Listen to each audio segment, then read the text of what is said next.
Vous souvenez-vous du moment où vous avez appris que vous alliez être parent? Pour la plupart des gens, c'est un moment de grande réjouissance. Certains, pour certains, c'est un peu épeurant. Pour d'autres, c'est la grande déception. Mais il reste qu'on embarque dans une nouvelle étape de notre vie. On devient parent et on le sera pour le reste de nos jours. On ne peut pas s'en sortir. On ne peut pas se lever un jour et dire aujourd'hui, je suis pas parent. On peut changer d'emploi si on veut. On peut changer de maison si on veut. Mais on peut pas décider qu'on n'est plus parent. Quand on met un enfant au monde, on a une responsabilité à l'égard de cet enfant-là et à l'égard de soi-même également. Il y a 4 styles parentaux. Vous avez peut-être déjà pensé quelle sorte de parent est-ce que je veux être, moi?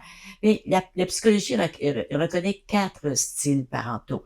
Et on va les voir un après l'autre. Je les ai ici euh, pour vous illustrer un peu que les styles sont basés sur 2 axes. L'axe de la discipline, c'est-à-dire est-ce que je suis strict? Est-ce que j'ai des attentes? Est-ce que je m'attends à ce que mes enfants respectent les règlements que nous mettons en place? Alors, c'est l'axe vertical que vous voyez ici. Et l'axe horizontal, c'est l'axe de l'écoute, l'axe de la tendresse, de la douceur, de la compassion. C'est 2 axes qui forment le fondement de notre rôle de parent.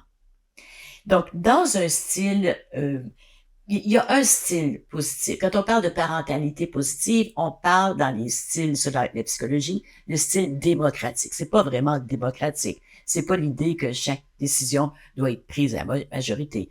C'est comme ça qu'on l'a nommé. Moi, je préfère l'appeler bienveillante.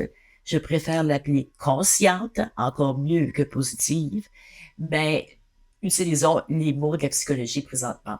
Donc, le premier, regardons quand il y a peu d'écoute et très peu d'attente à ce qu'on respecte les règlements. On est dans un style désengagé. Et le style désengagé a des répercussions importantes sur l'enfant quand il grandit. Il a de la difficulté à se concentrer, de la difficulté à suivre les consignes d'un groupe. Il a de la difficulté à savoir qui il est parce qu'il est perdu dans ce monde où il n'y a pas d'affection et où il n'y a pas d'écoute. On a un style qui est permissif. Le style permissif est bien sûr a beaucoup d'attention, beaucoup d'écoute, beaucoup de chaleur humaine, mais très peu d'attente à l'égard du respect des règlements. C'est un style qui, quand même, en dépit qu'on dit que ça crée des enfants rois, c'est un style quand même qui permet à l'enfant de bien se développer et parce il apprend la relation à l'autre, à l'école et avec les groupes. Donc, c'est quand même, c'est pas le pire des styles, mais c'est pas le meilleur des styles non plus. On a ensuite le style ici, qui est le style autoritaire. Alors, c'est très strict et très peu de chaleur humaine. C'est un style qui, bien sûr, développe des grandes attentes, que l'enfant développe des grandes attentes à son égard à lui. Habituellement, les étiquettes frappent beaucoup plus ses enfants parce qu'ils veulent tellement respecter l'étiquette qu'on lui met, ou encore l'étiquette qu'on lui met, c'est une étiquette négative, donc il va être marqué pour toujours par une étiquette si on lui dit qu'il est paresseux. Donc, dans le style qui est autoritaire, le parent fait des règlements, l'enfant obéit. Dans un style démocratique, c'est un style qui est beaucoup plus fondé sur la coopération. Coopération et sur le respect de l'enfant comme un être humain. Il y a des règles. Le parent s'attend à ce que les règles soient respectées.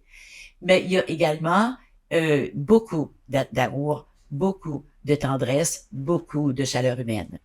Donc, entre les 4 styles, celui qui est considéré comme la parentalité positive, c'est le style démocratique, que moi je préfère appeler le style bienveillant ou le style conscient.